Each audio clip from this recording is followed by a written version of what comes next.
வேதத்தை எடுத்துக்கொள்வோம். சங்கீதம் 74, 74வது சங்கீதம், அதனுடைய 9வது வசனத்தை வாசிக்க கேட்கலாம். சங்கீதம் 74:9.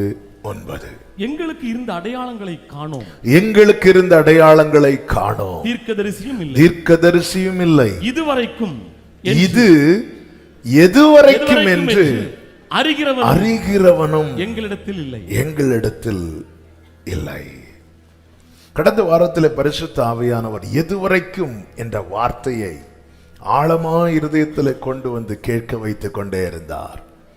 இன்னைக்கு அநேகருக்கு அநேக காரியங்களை குறித்த கேள்வி எப்படிப்பட்டதா இருக்கிறது என்றால், ஆண்டவர் இது எதுவரைக்கும், இந்த வியாதி எதுவரைக்கும், இந்த போராட்டம் எதுவரைக்கும், இந்த கண்ணீரின் பள்ளத்தாக்கு எதுவரைக்கும், இந்த வேதனை எதுவரைக்கும், இந்த கஷ்டம் எதுவரைக்கும், ஆமென், இந்த கொந்தளிப்பு எதுவரைக்கும்,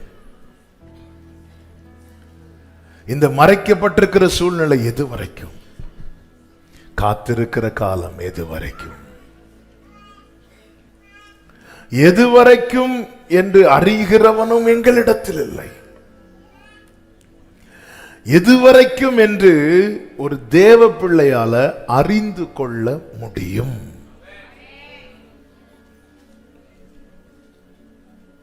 ஆமென்.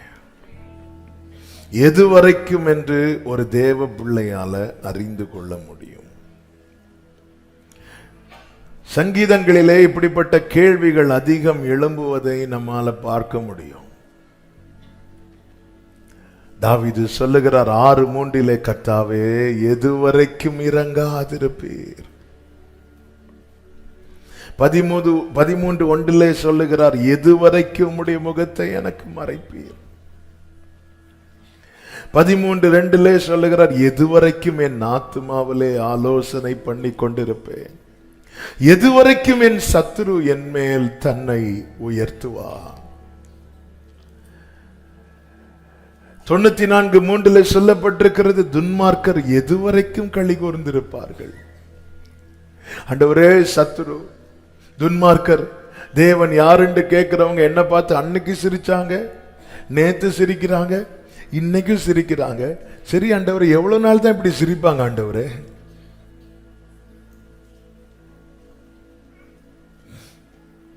தொண்ணூத்தி 4:4 சொல்லப்பட்டிருக்கிறது, எதுவரைக்கும் அக்கிரமக்காரர் யாவரும் வாயாடி கடினமாய் பேசி பெருமை பாராட்டி. எதுவரைக்கும் ஆண்டவரே,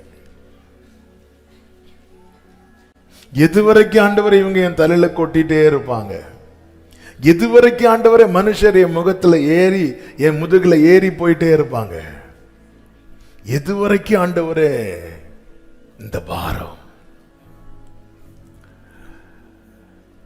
வேதத்தில் இப்படி ஒரு வார்த்தை சொல்லப்பட்டிருக்கிறது. தானியேலின் புஸ்தகம் 11வது அதிகாரம் அதனுடைய 32வது வசனத்திலே, தானியேலின் புஸ்தகம் 11:32, உடன்படிக்கைக்கு துரோகிகளாய் இருக்கிறவர்களை இச்சக பேச்சுகளினால் கள்ள மார்க்கத்தார் ஆக்குவான், தங்கள் தேவனை அறிந்திருக்கிற ஜனங்கள் திடன் கொண்டு அதற்கு ஏற்றபடி செய்வார்கள்.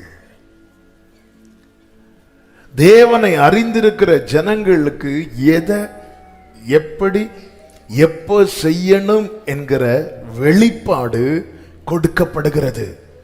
எனவே அவர்கள் என்ன செய்வார்? திடன் கொண்டு அதற்கு ஏற்றபடி செய்வார்கள்.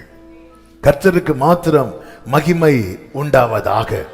அறிந்து செயல்பட வேண்டியது இந்த காலத்துக்கு மிகவும் அவசியமாய் இருக்கிறது. இல்லை என்றால் ஆமென், நம்மால ஒரு ஸ்டெப் முன்னாடி ஒழுங்கா எடுத்து வைக்க முடியாது. ஒவ்வொருத்தரும் ஒவ்வொரு சிச்சுவேஷன்ல வாழ்ந்து கொண்டிருக்கிறோம். எல்லாருக்கும் ஒரே பிரச்சனை கிடையாது, எல்லாருக்கும் ஒரே சூழ்நிலை கிடையாது. நேற்றைய இரவு சிலருக்கு பலருக்கு சந்தோஷமான இரவா இருந்திருக்கலாம். ஆனால் சிலருக்கு நேற்று இரவு வேதனையான இரவா இருந்திருக்கும், துக்கமான இரவா இருந்திருக்கும். ஆமென். மகிழ்ச்சியோடு படுத்து உறங்கினவர்கள் உண்டு, கண்ணீரோடு படுக்கைக்கு சென்றவர்கள் உண்டு. ஆமென். இன்னைக்கு காலையில களிப்போடு புறப்பட்டு வந்தவர்களும் உண்டு, வேதனையின் துன்பத்தின் நடுவிலிருந்து புறப்பட்டு வந்தவர்களும் உண்டு. சூழ்நிலைகள் என்பது எல்லாருக்கும் ஒரே போல கிடையாது. ஆனால் தேவன் எல்லாருக்கும் ஒரே போல இருக்கிறார். அவர் பட்சபாதம் உள்ள தேவன் அல்ல. நம்முடைய வாழ்க்கையில சில காரியங்களை தேவன் அனுமதிக்கும் போது 1 பேதுரு 1:6 சொல்லப்பட்டிருக்கிறது, கொஞ்ச காலம் பலவித சோதனைகள் என்று. அப்ப தேவன் ஒரு காலத்தை குறித்திருக்கிறார். எது வரைக்கும் என்று கர்த்தர் குறித்திருக்கிறார். இது துவங்கி இது வரைக்கும், அவ்வளவுதான். இது துவங்கி இது வரைக்கும். ஆமென். சபைகளுக்கு சொல்லும் போது 10 நாள் மட்டும் உபத்திரவப்படுவீர்கள் அப்படின்னு காலத்தை குறித்திருக்கிறதை பார்க்க முடிகிறது. சொல்லிவிட்டு கீழே என்ன சொல்லப்பட்டிருக்கிறது? ஆவியானவர் சபைகளுக்கு சொல்லுகிறதை. ஆமே. அப்ப நாட்களை சொல்றார் பாத்தீங்களா? 10 நாள் மட்டும், இத்தனை நாட்கள், இவ்வளவு காலம். எது வரைக்கும் என்று தேவனால சொல்ல முடியும். தேவன் அதை சொல்ல ஆயத்தமாய் இருக்கிறார். ஆனா கேட்கிற நிலையிலே இன்னைக்கு நாம இருக்கிறோமா என்பதுதான் கேள்வி. நம் ஒவ்வொருவரையும் தேவன் ராஜாக்களாக, ஆசாரியர்களாய் மாற்றி இருக்கிறார். இன்னும் அது அழகாய் 1 பேதுரு 2வது அதிகாரம் 9வது வசனத்திலே சொல்லப்பட்டிருக்கிறது. அந்த வசனத்தை வாசியுங்கள். 1 பேதுரு 2:9. நீங்களும் உங்களை அந்தகாரத்தினின்று தம்முடைய ஆச்சரியமான ஒளியினிடத்திற்கு வரவழைத்தவருடைய தெரிந்து கொள்ளப்பட்ட சந்ததியாயும் ராஜரீகமான ஆசாரிய கூட்டமாயும் பரிசுத்த ஜாதியாயும் அவருக்கு சொந்தமான ஜனமாயும் இருக்கிறீர்கள். ஆமென், ஆமென். சுத்தி ஆமென். நமக்கு கொடுக்கப்பட்ட அத்தனை அடையாளங்களும் அவர் கூட இருக்க வைப்பதற்கான அடையாளங்கள். ஆமென். ஹல்லேலூயா. உங்களில் ஒருவன் என்னை காட்டி கொடுப்பான் என்று இயேசு சொல்லும் போது எல்லாரும் யாருன்னு கேட்டுட்டு இருக்கும் போது நானா அப்படியெல்லாம் கேட்கிறாங்க. நீயான்லாம் மாறி மாறி கேட்டுட்டு இருக்கும் போது பதில் கிடைக்கல. அப்பொழுது யோவான் இடத்துல பேதுரு கண்ணு காட்டுறா, செய்கை காட்டுறா. நீ கேட்டா கிடைக்கும். என்ன பேதுரு, நீங்க தானே ஃபர்ஸ்ட் ரேங்க் பேதுரு, நீங்க இப்ப ஏன் யோவான்கிட்ட கண்ணு காட்டுறீங்க? ஏன்னா யோவான் தான் இயேசுவின் மார்பில சாய்ந்திருந்தான். நமக்கு தேவன் இந்த பாக்கியத்தை தான், அதனாலதான் தெரிந்து கொள்ளப்பட்ட சந்ததி, ராஜரீக ஆசாரிய கூட்டம், பரிசுத்த ஜாதி, சொந்தமான ஜனம். ஆனா தெரியல நமக்கு. அறிந்து அதற்கேற்றபடி செய்ய நமக்கு தெரியல. பல காரியங்கள் எல்லாம் நடந்த பிறகுதான் ஆண்டவரே, இப்பொழுது நான் துன்பத்தின் நடுவில் நடந்தாலும் நீர் என்னை உயிர்ப்பிப்பீர். இது எனக்கு அவர் மேல இருக்கிற விசுவாசம். ஆனா எத்தனை காலம் இந்த துன்பம்? எது வரைக்கும்? எனக்கு ஆண்டவர் வாக்கு கொடுத்திருக்கிறார். அவன் இவ்வளவு காலம் நீ தீயையும் கடப்பாய், நீ தண்ணீரையும் கடப்பாய், ஆனா அதுக்கப்புறம் நான் உன்னை செழிப்பான இடத்துல கொண்டு வந்து விடுவேன். ஓகே, அதை நான் நம்புறேன் ஆண்டவரே. 100% அந்த வார்த்தை நிறைவேறும் என நம்புகிறேன். ஆனா எவ்வளவு காலம் இந்த தீயையும் தண்ணீரை கடக்கணும்? இது ஆண்டவர் சொல்லித்தர மாட்டாரா? அவர் சொல்லித் தருவார். ஆவியானவர் எல்லாவற்றையும் நமக்கு தெரிவிக்கிறவராயிருக்கிறார். ஒரு தேவ பிள்ளை இந்த கடைசி நாட்களிலே நல்ல புரிஞ்சுக்கோங்க.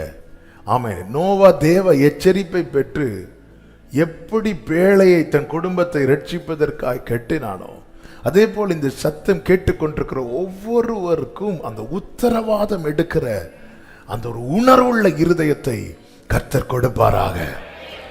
ஆமென். புருஷர்கள் நினைக்க கூடாது, அது அவ ஜெபம் பண்ணுவார், நினைக்க கூடாது.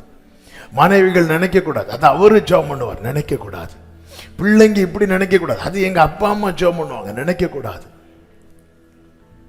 கர்த்தருடைய இரத்தத்தால் மீட்கப்பட்டு உள்ள தேவன் கொண்டு வந்துட்டார்னா அந்த உத்தரவாதம் எடுக்கிற உணர்வு நம்ம ஒவ்வொருவருக்கும் தேவை.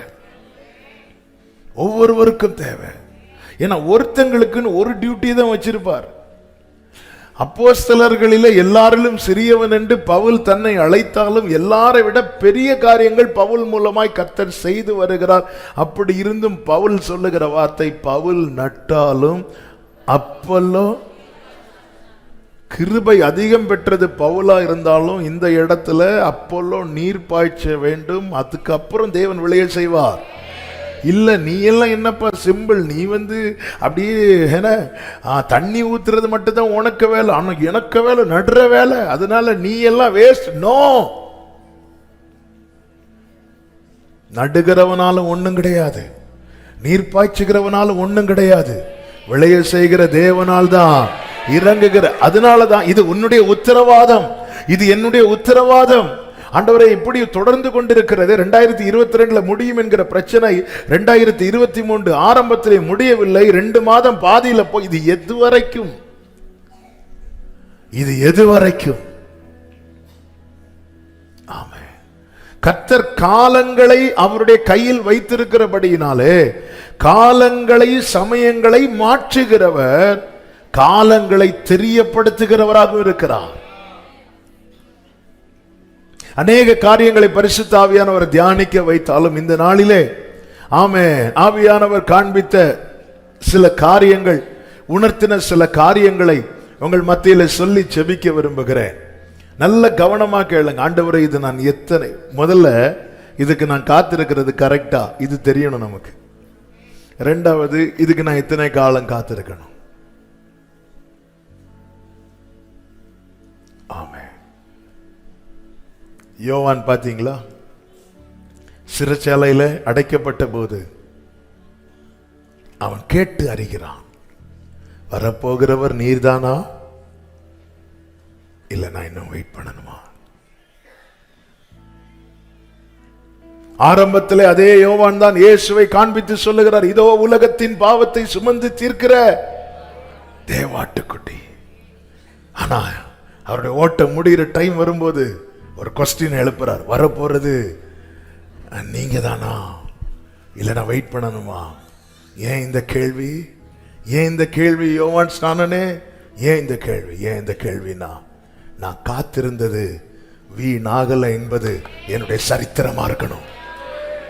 நான் ஒருத்தருக்காக காத்திருந்து காத்திருந்து காத்திருந்து என்ன யோவானுக்கு தெரிஞ்சிட்டு நாளைக்கு அல்லது இன்னும் சில நாட்கள்ல என் கதை முடிய போகுது.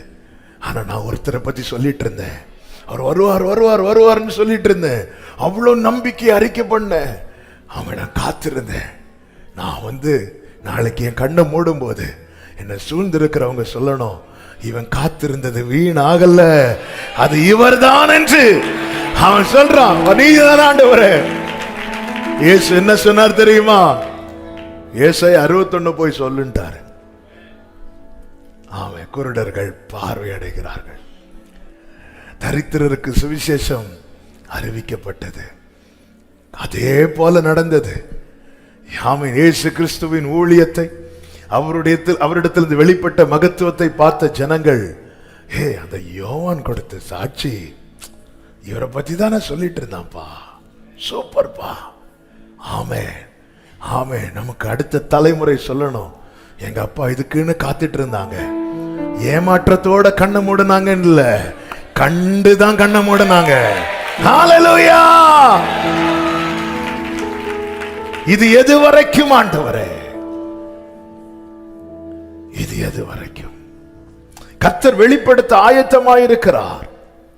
ஆதியாகமம் 15வது அதிகாரம் அதனுடைய 13 முதல் 16 வரை உள்ள வசனங்களை வாசிக்க கேட்கலாம். ஆதியாகமம் 15வது அதிகாரம் 13 முதல் 16 வரை உள்ள வசனங்கள். ஆபிரகாமை நோக்கி, உன் சந்ததியார் தங்களுடையதல்லாத அந்நிய தேசத்திலே பரதேசிகளாயிருந்து அதேசத்தாரை சேவிப்பார்கள் என்றும் அவர்களால் 400 வருஷம் உபத்திரப்படுவார்கள் என்றும் நீ நிச்சயமாய் அறிய கடவாய். நீ நிச்சயமாய் அறி. இதெல்லாம் ஆண்டவர் எதுக்குங்க ஆபிரகாம்கிட்ட சொல்லணும்? ஆண்டவர் சொல்லுகிறார், உன் சந்ததியார் தங்களுடையதல்லாத அந்நிய தேசத்திலே பரதேசிகளாயிருந்து அத்தேசத்தாரை சேவிப்பார்கள் என்றும் அவர்களால் 400 வருஷம் உபத்திரவப்படுவார்கள் என்றும் நீ நிச்சயம். அப்போ ஒரு காரியம் தெளிவாய் தெரிகிறது, சில காலங்களை நாம் அறிந்திருக்க வேண்டியது அவசியமா இருக்கிறது. எவ்வளவு காலாண்டவரே இந்த வேதனை, எவ்வளவு காலாண்டவரே இந்த பாடுகள், எவ்வளவு காலாண்டவரே. ஆண்டவர் ஒருவனுக்கு அந்த காலங்களை வெளிப்படுத்துகிறார். அதுவும் இதெல்லாம் உனக்கு சொல்ல தேவையில்லை, இருந்தாலும் சொல்றேன். அப்படி இல்லை, நீ நிச்சயமாய் ஏன் வெளிப்படுத்துகிறார்? தேவனை அறிந்தவர்கள் திடன் கொண்டு அதற்கு ஏற்றபடி செய்வார்கள். அடுத்த வார்த்தை வாசிங்க. இவர்கள் சேவிக்கும் ஜாதிகளை நான் நியாயம் தீர்ப்பேன், பின்பு மிகுந்த பொருட்களுடனே புறப்பட்டு வருவார்கள். இதெல்லாம் இஸ்ரவேலர்கள் எகிப்திலிருந்து புறப்படுகிற காரியத்தை தான் ஆண்டவர் இப்ப சொல்றார், காலத்தோடு சொல்லுகிறார்.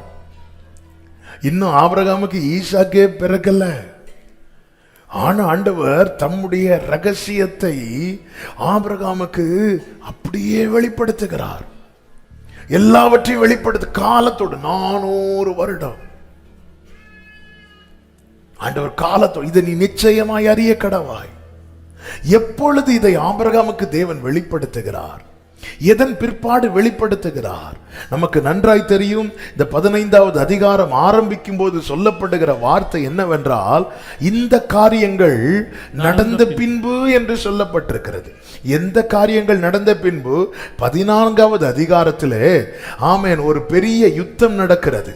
அந்த யுத்தம் என்னவென்றால், ஆமேன் லோத்தோடு இருந்த ஆபிரகாமோடு இருந்த லோத்து ஆபிரகாமை விட்டு புறப்பட்டு சோதோமில் போய் குடியேறுகிறான். அங்கே இருந்தபோது சோதோம் உட்பட 5 பட்டணங்களுக்கு விரோதமாய் 4 பெரிய ராஜாக்கள் படையெடுத்து வருகிறார்கள். அவர்கள் படையெடுத்து வந்து என்ன செய்கிறார்கள் என்றால், இவர்களை பிடித்து கொண்டு போகிறார்கள். இவர்களை பிடித்து கொண்டு போன செய்தியை ஆபிரகாம் கேள்விப்பட்டு, ஆபிரகாம் தன்னோடு இருந்த 318 பேரை அழைத்து கொண்டு போய் அவர்களோடு யுத்தம் பண்ணி அந்த யுத்தத்திலே ஜெயித்து லோத்தையும் அவனோடு இருந்தவர்களை மீட்டு கொள்ளுகிறான். இதன் பிறகு சோதோமின் ராஜா என்ன செய்கிறான்? ஆபிரகாமால் இந்த ஜெயம் கிடைத்ததுனால சோதோமின் ராஜா ஆபிரகாமை எதிர்கொண்டு போய் பரிசு பொருட்களோடு எதிர்கொண்டு போகும்போது, சோதோமின் ராஜா ஆபிரகாமை சந்திப்பதற்கு முன்னமே மெல்கிசேதேக், சாலேமின் ராஜாவாகிய மெல்கிசேதேக், ஆசாரியரும் ராஜாவுமாகிய மெல்கிசேதேக். யார் இந்த மெல்கிசேதேக் என்று அவருடைய வம்சம் கொடுக்கப்படவில்லை. ஆனால் புதிய ஏற்பாட்டிலே படிக்கும் போது தெரிகிறது, அவர் கிறிஸ்துவுக்கு நிழலா இருக்கிறார். ஆபிரகாமை எதிர்கொண்டு வந்து வாழ்த்துகிறார். மெல்கிசேதேக் காரியங்களை வெளிப்படுத்துகிறார். இந்த ஜெயம் ஆபிரகாமே உன் பலத்தினால் வந்தது அல்ல. அதனுடைய 18வது வசனத்திலே பார்த்தீர்களானால், மெல்கிசேதேக் அப்பமும் ரசமும் கொண்டு வந்து அவனை ஆசீர்வதித்து, வானத்தையும் பூமி உடையவர் ஆகிய உன்னதமான தேவனுடைய ஆசீர்வாதம் ஆபிரகாமுக்கு உண்டாவதாக. ஆமே, நல்லா புரிஞ்சுக்கோங்க. யாருக்கு அவர் அப்பமும் ரசமும் கொண்டு கொடுத்தாரோ அவருக்கு சொல்லப்படுகிற வார்த்தை என்ன தெரியுமா? உன் மேல பரலோக ஆசீர்வாதம் இருக்கிறது.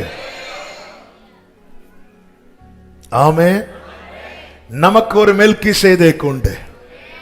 அவர் கையிலே அப்பமும் ரசமும் கொண்டு வரவில்லை, தம்முடைய சரீரத்தையே நமக்கு அப்பமாக, தம்முடைய இரத்தத்தையே ரசமாக நமக்கு, இதை வாங்கி புசியுங்கள், இதை வாங்கி பானம் பண்ணுங்கள், இது உங்களுக்காக பிற்கப்படுகிற என் சரீரம் என்றும் உங்களுக்காக சிந்தப்படுகிற என் இரத்தம் என்று சொன்னார். கொடுத்து என்ன சொல்றார்னா, உன்னதமான தேவனுடைய ஆசீர்வாதம் உனக்கு உண்டாவதாக. ஆபிரகாமே, உன் மேல உன்னத ஆசீர்வாதம் இருக்கிறது. அடுத்த வார்த்தை, உன் சத்துருக்களை உன் கையில் ஒப்பு கொடுத்த உன்னதமான தேவனுக்கு ஸ்தோத்திரம்.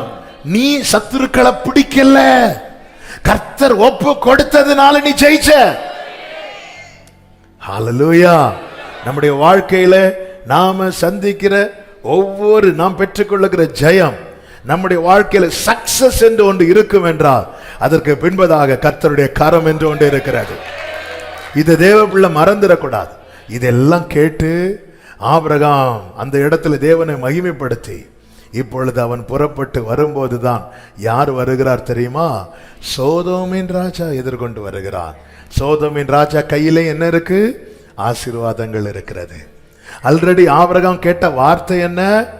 உன்னதமான தேவனுடைய ஆசீர்வாதம் இருப்பதாக. வாக்கு தத்துவம் ஆபிரகாம் மேல எப்படிப்பட்ட வாக்கு தத்துவம் வருதுன்னா மேல இருந்து வரும். ஆமே. ஆனா இப்பொழுது கையில் ஆசீர்வாதத்தோடு யார் வரா? சோதோமின் ராஜா வருகிறான். ஆபிரகாமே, நீ எந்த பக்கம் கையை நீட்ட போற? ஆபிரகாமே, உனக்கு முன்னாடி சோதோமின் ராஜா கையில் ஆசீர்வாதத்தை வச்சிருக்கிறான், உனக்கு மேல கர்த்தர் தம்முடைய ஆசீர்வாதத்தை வச்சிருக்கிறான். ஆமென். ஆபிரகாமே, நீ எந்த பக்கம் கையை நீட்ட போற? வேதம் சொல்லுகிறது, கர்த்தருக்கு மகிமை உண்டாவதாக. 23வது வசனத்தை வாசியுங்கள். 22, 23 சேர்த்து வாசியுங்கள். ஆபிரகாம் சோதோமின் ராஜாவை பார்த்து, ஆபிரகாமை ஐசுவரியனாக்கினேன் என்று நீர் சொல்லாதபடிக்கு நான் ஒரு சரட்டையாகிலும் பாதரட்சியின் வாரையாகிலும் உமக்கு உண்டானவைகளில் யாதொன்றையாகிலும் எடுத்துக்கொள்ளேன் என்று வானத்தையும் பூமியையும் உடையவராகிய உன்னதமான தேவனாகிய கர்த்தருக்கு நேராக கைகளை உயர்த்தி ஆமென் சொல்லுங்க பார்க்கலாம். வாக்குத்தத்தம் உடையவன். இங்கே பாருங்க, அவன் இப்படி கை நீட்டுகிறவனாய் அல்ல, அவன் இப்படி கை நீட்டுகிறவனாயிருப்பான். ஆமென். அவரிடத்திலிருந்து அப்பத்தையும் இரசத்தையும் உட்கொண்டவன், அவனுடைய கண்களும் கைகளும் அவரிடத்தில் தான் ஏறெடுக்கப்படும். சொல்லிவிட்டு ஆபிரகாம் வருகிறான். கர்த்தர் தரிசனமாகி சொல்லுகிறார், நான் உனக்கு கேடகமும் மகா பெரிய பலனுமாய் இருக்கிறேன் என்கிறார். அப்பொழுது ஆபிரகாம் கேட்கிறான், அடி எனக்கு என்ன தருவீர்? ஆமே, வயசு 86 ஆகுது, நான் இன்னும் பிள்ளை இல்லாம இருக்கிறேனே. அப்பொழுது கர்த்தர் அவனை கூடாரத்துக்கு வெளியே அழைத்து கொண்டு வந்து, இந்த நட்சத்திரங்களை என்ன கூடுமானால் எண்ணு என்று சொல்லி இவ்வண்ணமாய் உன் சந்ததி இருக்கும் என்றார். வேதம் சொல்லுகிறது 6வது வசனம் 15:6, அவன் கர்த்தரை விசுவாசித்தான். நல்ல கவனமா கேளுங்க. ஆமென். கைய மேல உயர்த்துறான், கர்த்தரை நம்புறான். ஆமென். அவருடைய உண்மையும் அவருடைய வார்த்தையும் அவரிடத்திலிருந்து மாறாதிருப்பதை பார்த்து கர்த்தரை விசுவாசிக்கிறான். இப்பொழுது கர்த்தர் அவனோடு சொல்லுகிறார், ஆமென், கர்த்தருக்கு மகிமை உண்டாவதாக. உன்னை பட்டணத்தில் கல்தேயருடைய பட்டணத்திலிருந்து அழைத்து வந்த கர்த்தர் நானே. அதற்கு அவன், கர்த்தராகிய ஆண்டவரே, நான் அதை சுதந்திரித்துக் கொள்வேன் என்று எதினால் அறிவேன் என்றான். அப்பொழுது கர்த்தர் சொல்லுகிற வார்த்தை 9-10 வசனங்களை வாசிங்கள். 3 வயது கிடாரியையும் 3 வயது வெள்ளாட்டையும் 3 வயது ஆட்டுக்கடாவையும் ஒரு காட்டு புறாவையும் ஒரு புறா குஞ்சையும் என்னிடத்தில் கொண்டு வா என்றார். அவன் அவைகள் எல்லாவற்றையும் அவரிடத்தில் கொண்டு வா. கடந்த நாளிலே பரிசுத்த ஆவியானவர் காண்பித்த வார்த்தை இதுதான். ஆபிரகாம் கர்த்தரிடத்தில் எதை கொண்டு வருகிறான் என்பதுதான் கேள்வி. ஆமென். எதை கொண்டு வருகிறான்? அவனுக்கு என்ன பிடித்ததோ அதை அல்ல, அவர் என்ன எதிர்பார்க்கிறாரோ அவைகள் எல்லாவற்றையும் கொண்டு வருகிறார். இந்த நாளில் என்னை கேட்டுக்கொண்டிருக்கிற அன்பு சகோதரா சகோதரி, கர்த்தரை ஆராதிக்க வந்திருக்கிறோம். அது கிருபையினால் நாம் வந்திருக்கிறோம். ஆனால் எப்படிப்பட்ட ஆராதனையை நாம் செலுத்துகிறோம் என்பதுதான் கர்த்தர் கவனிக்கிறார். அவர் கேட்டவைகள், அவர் எதிர்பார்த்தவைகள், அவர் விரும்பினவைகளை ஆபிரகாம் கொண்டு வந்து அவருக்கு முன்பாக அர்ப்பணித்த போது கர்த்தர் எதுவரைக்கும் என்ற காலத்தை ஆபிரகாமுக்கு தெரியப்படுத்த சித்தமுள்ளவரானார். ஆமென். என்னுடைய ஆராதனைகள் என்னை பிரியப்படுத்துவதா இருக்கக்கூடாது, ஆராதனைக்குரியவரை பிரியப்படுத்துவதா இருக்க வேண்டும். நல்ல கவனமா கேளுங்க. எதுவரைக்கும் ஆபிரகாம் எதுவரைக்கும் என்று கேட்கவில்லை, எதினால் நான் அறிவேன் என்று தான் கேட்டான். ஆனால் கர்த்தர் அவனுக்கு எதுவரைக்கும் என்ற காலத்தையும் சொல்லுகிறார். ஏன் ஆண்டவரே? ஆபிரகாம் என்ன படைத்தான் ஆண்டவரே? அவன் எப்படிப்பட்ட ஆராதனை ஏறெடுத்தான் ஆண்டவரே? நான் என்ன கேட்டேனோ தேவனை ஆராதிக்க வேண்டும். எப்படி ஆராதிக்க வேண்டும் என்று வேதம் நமக்கு தெளிவாய் காண்பிக்கிறது. எனக்கு தோணுனா நான் ஆராதிப்பேன், எனக்கு பிடிச்சபடிதான் நான் ஆராதிப்பேன். அப்படி அல்ல. நாம ஒருத்தங்களுக்கு ஒண்ணு செய்யும் போது அவங்களுக்கு அது பிடிக்கணும். நம்ம விரும்பி செஞ்சாலும் அவங்களுக்கு அது பிடிக்கலன்னா அவங்களால அதை அக்செப்ட் பண்ணவே முடியாது. புரியும்படி சொல்றேன். குறிப்பிட்ட ஒரு கிராமத்துக்கு ஊழியத்துக்கு போயிருந்தோம். அந்த கிராமங்களெல்லாம் ஊழியத்துக்கு போனா அவ்வளவு நம்ம மேல அன்பை கொட்டோன்னு கொட்டிடுவாங்க. அங்கிருந்து திரும்பி வர்றதுக்கே நமக்கு மனசு இருக்காது. அந்த குறிப்பிட்ட கிராமத்துக்கு போறோம், அவங்க அவ்வளவு கவனிப்பு. அடுத்த நாள் ஆராதனை, அது பொதுவான கூடுகையை வச்சிருந்தாங்க. செய்தி முடிச்சு அங்கேயே எல்லாருக்கும் சாப்பாடு.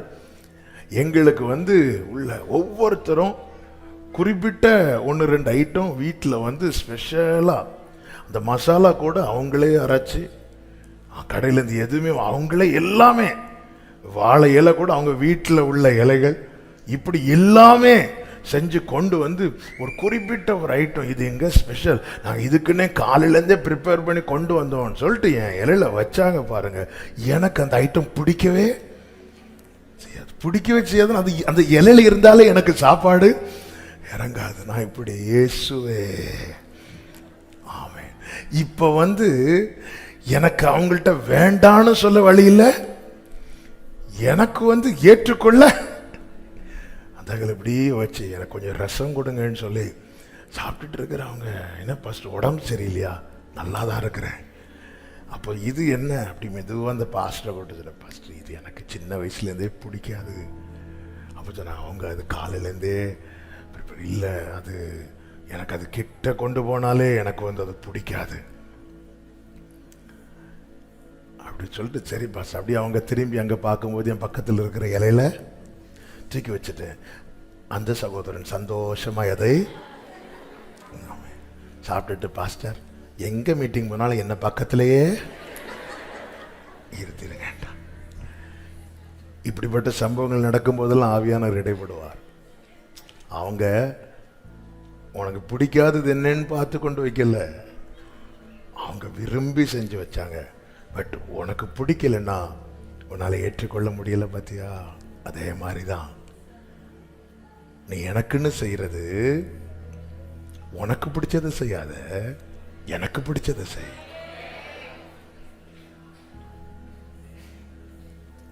ஆபிரகாமே உனக்கு என்ன முடியுமோ கொண்டு வான்ல அவர் சொல்றாரு. அழகா சொல்றாரு பாருங்க. ஆமே 3 வயது கிடாரி, 3 வயது வெள்ளாடு, 3 வயது. அப்போ எதுவரைக்கும் என்று கேட்டறிய அவர் எதிர்பார்க்கிறதை என்ன எதிர்பார்க்கிறார்? இயேசு கிறிஸ்து சொன்னார், என் பிதாவை எங்கும் தொழுது கொள்ளும் காலம் வரும், அவரை தொழுது கொள்ளுகிறவர்கள் ஆவியோடும் உண்மையோடும் ஆராதிக்க வேண்டும், இப்படிப்பட்டவைகளில் அவர் பிரியமாயிருக்கிறார். அல்லேலூயா. எனவேதான் தாவீது இப்படி செபிக்கிறார், உமக்கு பிரியமானதை செய்ய எனக்கு கற்றுத்தார். பிரியமான கர்த்தருடைய பிள்ளைகளே, காலையிலே கிளம்பி ஆராதிக்க வருகிறோம். நம்மை பிரியப்படுத்த செய்கிறோமா? ஆராதனைக்குரியவரை பிரியப்படுத்த நம்முடைய பாடல்கள் அவருக்கு பிரியமாயிருப்பதாக, நம்முடைய கையெடுப்பு அவருக்கு பிரியமாயிருப்பதாக, நம்முடைய கைத்தாளங்கள், நம்முடைய சத்தங்கள் அவருக்கு பிரியமாயிருப்பதாக. தேவன் பிரியப்படுகிறவைகள் எவைகள் என பார்த்து ஆராய்ந்து அதற்கேற்றபடி ஒருவன் செய்வான் என்றால் அவனுக்கு தேவன் எதுவரைக்கும் என்ற காரியத்தை வெளிப்படுத்த அவர் சித்தமுள்ளவராயிருக்கிறார். ஆமென். எனவேதான் வேதம் சொல்லுகிறது,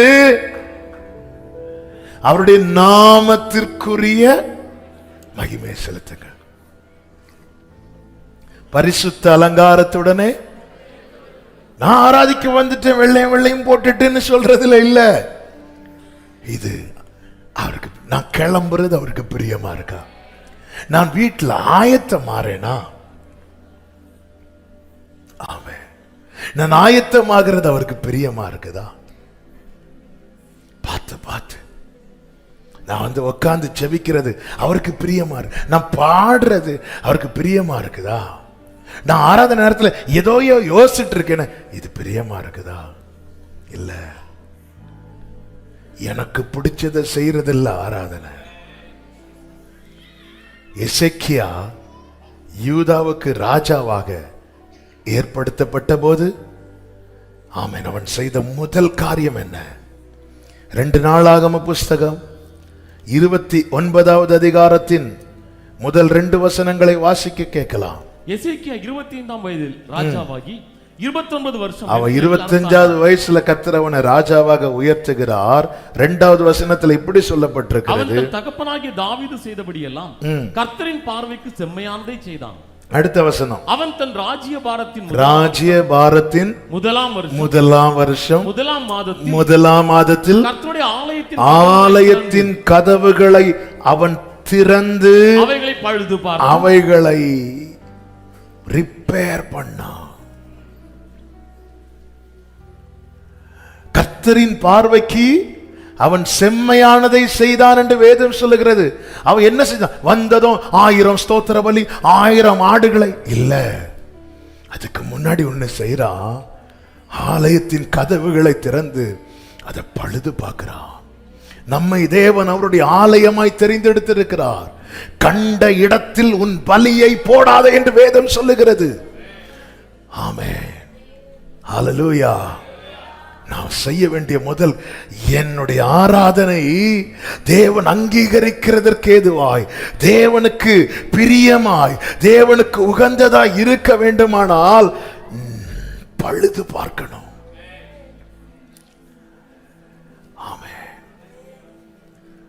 மதில் இடிக்கப்பட்டு வாசல் தீ கொளுத்தப்பட்டதை கேள்விப்பட்ட நெகேமியா போய் இருந்து உட்கார்ந்து அழுதுட்டு தன் வேலையை பார்த்துட்டு போகல, உத்தரவாதம் எடுக்கிறான். ஹல்லேலூயா. ரட்சிப்பையும் துதியையும் மதிலெனவும் வாசலெனவும் வேதம் நமக்கு காண்பிக்கிறது. அவன் பழுது பார்க்கிறான். எங்க என் பிரேயர் லைஃப் எங்க டேமேஜ் ஆச்சு? இந்த ஆலயத்தில் அநேக நாட்கள் ஆராதனை இல்லாமல் இருந்தது. நீங்க கீழே படிச்சீங்கன்னா தெரியும். கர்த்தருக்கு மகிமை உண்டாவதாக 6-7 வசனங்களை பார்த்தீர்களேயானால், நம்முடைய பிதாக்கள் துரோகம் பண்ணி நம்முடைய தேவனாகிய கர்த்தரின் பார்வைக்கு பொல்லாப்பானதை செய்து அவரை விட்டு விலகி தங்கள் முகங்களை கர்த்தருடைய வாசஸ்தலத்தை விட்டு திருப்பி அதற்கு முதுகை காட்டினார்கள். ஆமென். அடுத்த வசனம், அவர்கள் பரிசுத்த ஸ்தலத்தில் தேவனுக்கு சர்வாங்க தகன பலி செலுத்தாமல் தூபம் காட்டாமலும் விளக்குகளை அணைத்து போட்டு மண்டபத்தின் கதவுகளையும் பூட்டி போட்டார்கள். பொல்லாப்பை செய்ய அவரை விட்டு விலகுகிறவர்கள், அவரை விட்டு விலக்குகிற பொல்லாப்பை விலக்குகிறவர்கள். தீமை செய்கிறவன் தேவனை விட்டு விலகுகிறான், தேவனை தேடுகிறவன் தீமையை விலக்குகிறான். பாவம் செய்து 6 நாள் பாவம் செஞ்சு 7வது நாள் சர்ச்சுக்கு வர முடியுமா? வரலாம். ஆனா அவங்க வாழ்க்கையிலே அவர்களுடைய சரீரம் என்கிற ஆலயம் எப்படிப்பட்டதா இருக்கும் தெரியுமா? பழுதடைந்ததா இருக்கும். அதிலே சர்வாங்க தகன பலி செலுத்தப்படாது, தூபம் காட்டப்படாது, விளக்குகள் அணைத்து போடப்படும். ஆமென். பொல்லாப்பை செய்ய விரும்புகிறவன் வாழ்க்கையில அர்ப்பணிப்பு இருக்காது. பொல்லாப்பு செய்ய விரும்புகிறவன் வாழ்க்கையில் இந்த தூபம் எழும்பாது. பொல்லாப்பு செய்ய விரும்புகிறவன் வாழ்க்கையில விளக்கு எரியவே எரியாது. அவர்கள் தேவனை அறிந்தும் அவர்கள் தேவனுக்குரிய மகிமையை செலுத்தாதபடியினாலே உணர்வில்லாத அவர்களுடைய இருதயம் இருளடைந்தது என்று வேதம் சொல்லுகிறது. எசேக்கியா வந்ததும் அவன் ராஜ்யபாரத்தின் முதலாம் வருஷம் முதலாம் மாதம், வேற 1000 வேலை இருக்கட்டும், நான் செய்ய வேண்டிய முதல் வேலை என் தேவனுடைய ஆலயத்தை நாம் பழுது பார்க்க வேண்டும். அணைத்து போடப்பட்ட விளக்குகள் எரிய வேண்டும். பழையது போல ஜெபம் எழும்பணும், தூபம் எழும்பணும். நல்லா புரிஞ்சுக்கோங்க. 2 எஜமானுக்கு சேவை செய்ய முடியாது. நம்ம நினைச்சிட்டு இருக்கோம் கிருபையின் காலத்துல என்ன செய்யலான்னு. சபையே, ஆமென், நமக்கு விளக்கு எரிகிறது மாதிரி இருக்கும். இல்ல, பொல்லாப்பு செய்கிறவன் தேவனை விட்டு விலகி நிற்கிறான். கர்த்தருடைய பந்தியில் இருந்த யூதாசுக்குள் சாத்தான் புகுந்தான் என்று வேதம் சொல்லுகிறது. இயேசு பக்கத்துல இருந்ததுக்கு அப்புறமே சாத்தானால யூதாசுக்குள்ளே போக முடிய காரணம் என்ன? அவன் பொல்லாப்பை விட்டு விலகாததுனால. ஆமே, பொல்லாப்பை விட்டவன் விலகல, பொல்லாப்பு செய்ய தேவனை விட்டு விலகினான். அற்ப ஆதாயம், அற்ப சந்தோஷம், சில நிமிடங்கள் கிடைக்கிற சந்தோஷம், மாம்சத்தின் இச்சை, மாம்சத்தையும் மனதையும் பிரியப்படுத்த திருப்திப்படுத்தும்படிக்கு தேவனை விட்டு விலகுகிறவர்களுடைய நிலைமை என்பது எவ்வளவு பரிதாபம் தெரியுமா? 30 வெள்ளி காசு வாங்கினான யூதாசு, அதனால அவனால ஒரு சிங்கிள் டீ கூட குடிக்க முடிந்ததா? இல்ல. ஒரு கட்டம் வந்தது, அவனே அந்த காசை தூக்கி எறிந்தான். ஆனால் அவன் எறிந்த காலம் என்பது அவனுக்கான கிருபையின் வாசல் அடைக்கப்பட்ட பிறகு அவனுக்கு கொடுக்கப்பட்ட லாஸ்ட் சான்ஸ். இப்பொழுதும் அவன் கையில 30 வெள்ளி காசு இருக்கிறது. அவனுக்கு கொடுக்கப்பட்ட அந்த வாசல் அடைக்கப்படுவதற்கு முன்னாக அந்த லாஸ்ட் சான்ஸ் கொடுக்கப்பட்டது. அதுதான் அவரை முத்தமிட அவனுக்கு அனுமதி கொடுக்கப்படுகிறது. அந்த இடத்துல கூட சிநேகிதனே அப்படின்னு சொன்னதும் அந்த இடத்துல வச்சு யூதாஸ் அந்த 30 வெள்ளி காசை எடுத்து, ஆமென், அவர்களுக்கு முன்பாக இந்த நேசரையா நான் காட்டி கொடுக்க வந்தேன் என்று சொல்லி அவன் தூக்கி எறிந்திருப்பான் என்றால் அவனுடைய வாழ்க்கை பழுது பார்க்கப்பட்டிருக்கும். நீ காலத்தை கடத்தி கொண்டே போய் கொண்டிருக்கிறாய். நீ நினைச்சிட்டு இருக்க நான் கூட்டத்தோடு கூட்டமா சேர்ந்து ஆராதிச்சிட்டு இருக்கிற. இல்ல, விளக்கு அணைக்கப்பட்டு எத்தனை காலம் ஆகிறது, தூபம் காட்டப்பட்டு எத்தனை காலம் ஆகிறது. ஆமென், ஆமென். பிசாசானவன் ஒருவனை மேற்கொள்ளுவதின் அடையாளம் என்ன தெரியுமா? ஃபர்ஸ்ட் அவங்க லைஃப்ல இந்த துதியின் சத்தமும் ஜெப சத்தமும் ஸ்டாப் ஆகும், குறைய ஆரம்பிக்கும். நம்முடைய விசுவாசம் என்னும் தீபம் அணையாது இருக்க வேண்டுமானால் ஜெபம் என்கிற தீபம் எரிந்து கொண்டே இருக்க வேண்டும். இன்னைக்கு என்னால ஜெபிக்கவே முடியல, துதிக்க முடியல. சர்ச்சில் வந்தா ஏதோ கொஞ்சம் ஜெபம் பண்ண முடியுது, மற்றபடி பர்சனல் லைஃப் இல்ல. நாம் ஒவ்வொருவரும் தேவனால் தெரிந்து கொள்ளப்பட்ட ஆலயம் என்று 1 கொரிந்தியர் 3வது அதிகாரத்திலும் 6வது அதிகாரத்திலும் சொல்லப்பட்டிருக்கிறது. சபையே, பர்சனல் பிரேயர் இருக்கா? விளக்கு எரியுதா காலையில மாலையில எல்லாம்? பாபிலோனில் இருந்தவனுக்கு 3 வேளை ஜெபிக்க முடிந்தது. ஆலயத்தில் இருக்கிறவர்களுக்கு ஒரு வேளை கூட ஜெபிக்க முடியவில்லை என்றால், நியாயப்பிரமாண காலத்தில் இருந்தவனுக்கு 3 வேளை ஜெபிக்க முடியுமானால் கிருபையின் காலத்தில் இருக்கிறவர்களுக்கு இடைவிடாமல் ஜெபம். அப்படிதான் ஆண்டவர் சொன்னார். அதுக்கு தானே கிருபையை தருகிறார். அவன் 25 வயசு பையன் தாங்க, பெரிய அறிவு கிடையாது, ஞானம் கிடையாது. அவனை விட பெரியவர்கள் அரண்மனையில் பிரபுக்களாய் இருக்கிறார்கள், மூப்பர்கள் இருக்கிறார்கள். எல்லாரும் இருந்தாலும் அவன் பார்த்துட்டான், என் தேவனுடைய ஆலயத்துல விளக்கு எரியணும், சத்தம் கேட்கப்படணும். அவன் முதல்ல செஞ்சது என்ன தெரியுமா? பழுது பார்க்க ஆரம்பிச்சான். தேவ பிள்ளைகளை எத்தனையோ காரியங்களை சரி செய்கிறோம்.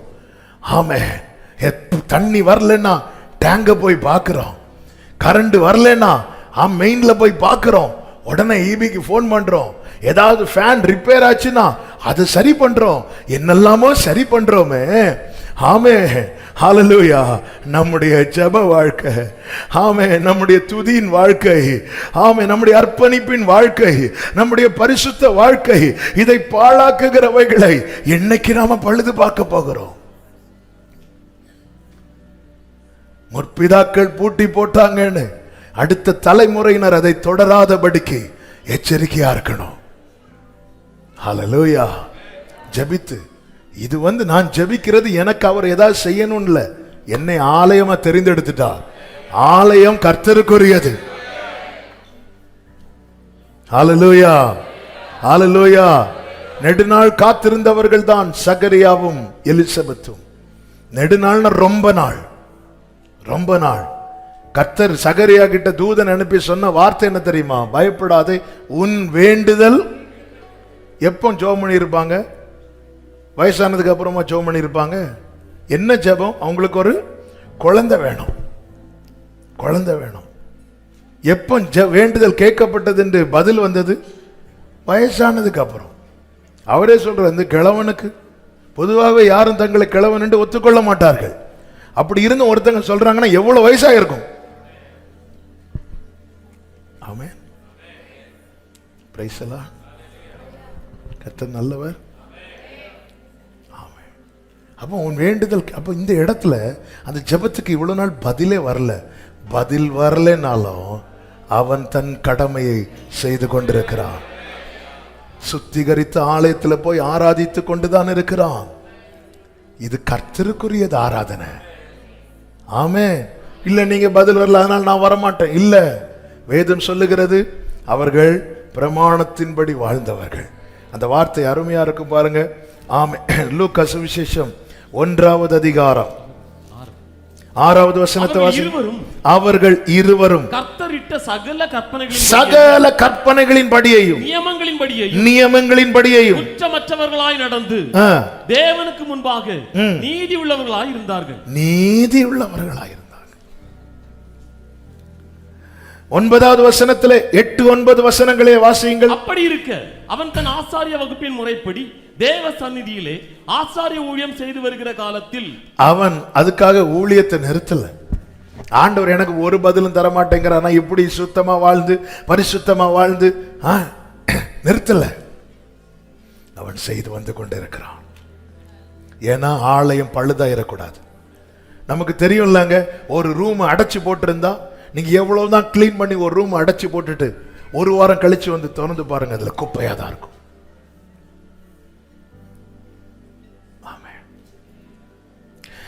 ஒரு லைட் இருக்கு அல்லது ஒரு ஃபேன் இருக்கு, நீங்க யூஸ் ஏசி இருக்குன்னு வைங்களேன், என்ன ஒரு லைட் ஆகட்டும், நீங்க யூஸ் பண்ணாமலே வச்சிட்டு இருந்து திடீர்னு ஒரு நாள் ஆன் பண்ண அது ஆன் ஆகாது,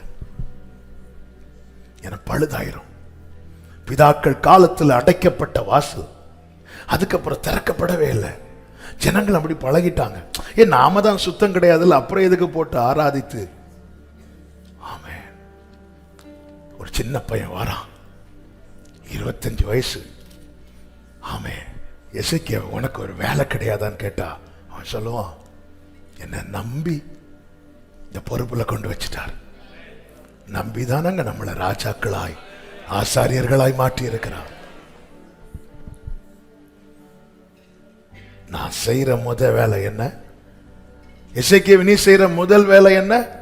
முதல் வேலை நான் அரண்மனையை ரெடி பண்ணணும், என் பக்கத்துல நின்று எனக்கு வீசுறதுக்கு கொஞ்சம் பேரை வச்சிருக்கணும், எனக்கு துதி பாட கொஞ்சம் பேரை ரைட்ல கொஞ்சம் பேரை லெப்ட்ல வச்சோம்.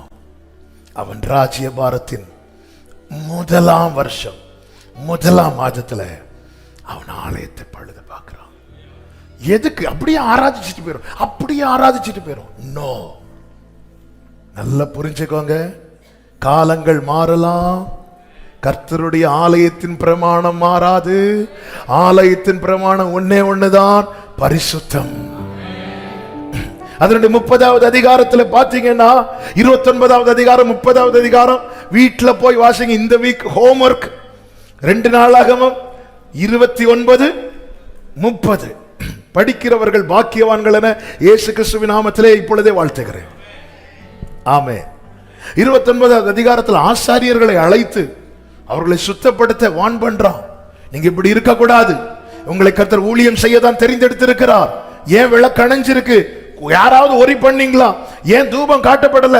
எனவே இந்த நியமத்தின்படி ஆண்டவர் காண்பித்த இந்த பிரமாணத்தின்படி கர்த்தருடைய வார்த்தைக்கேற்றபடி நீங்கள் உங்களை சுத்திகரித்துக் கொள்ளுங்கள் என்று சொல்லி ஆசாரியரை ஒழுங்குபடுத்துகிறான். 30வது அதிகாரத்தில் யூத ஜனங்கள் எல்லாருக்கும் அவன் என்ன செய்கிறான் என்றால் 31 வாசியுங்கள். அதற்கு பின்பு இஸ்ரவேலின் தேவனாகிய கர்த்தருக்கு பஸ்காவை ஆசரிக்கும்படி எருசலேமில் இருக்கிற கர்த்தருடைய ஆலயத்துக்கு வாருங்கள் என்று எசேக்கியா இஸ்ரவேல் யூதா எங்கும் ஆட்களை அனுப்பியிருந்தது. எங்கும் ஆட்களை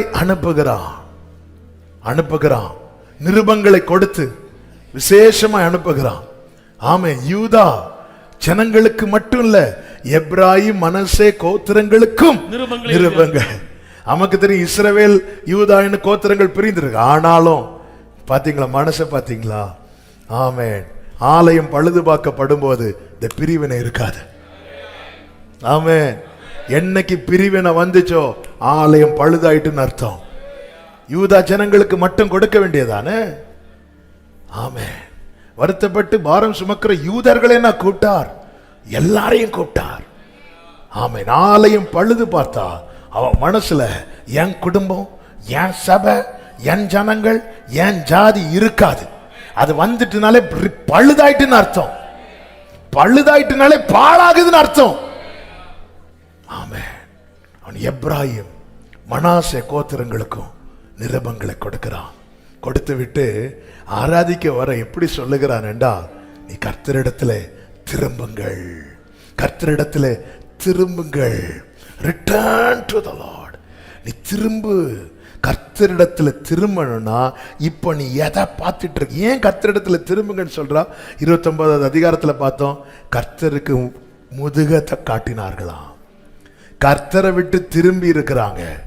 இப்போ நீ கர்த்தரிடத்துல திரும்பணும்னா நீ இப்போ பார்த்து கொண்டிருக்கிற, நீ செய்து கொண்டிருக்கிற பொல்லாப்புக்கு உன் முதுகை காட்டுன்னு அர்த்தம். நீ கர்த்தரிடத்துல திரும்பு, கர்த்தரிடத்துல திரும்புங்கள். அது மாத்திரமல்ல, 2 நாளாக 30வது அதிகாரம் அதனுடைய 8வது வசனத்திலே சொல்லப்பட்டிருக்கிறது, நீங்கள் உங்கள் பிதாக்களை போல உங்கள் கழுத்தை கடினப்படுத்தாதீர்கள், நீங்கள் கர்த்தருக்கு உடன்பட்டு. அந்த வார்த்தையை கவனிச்சீங்களா?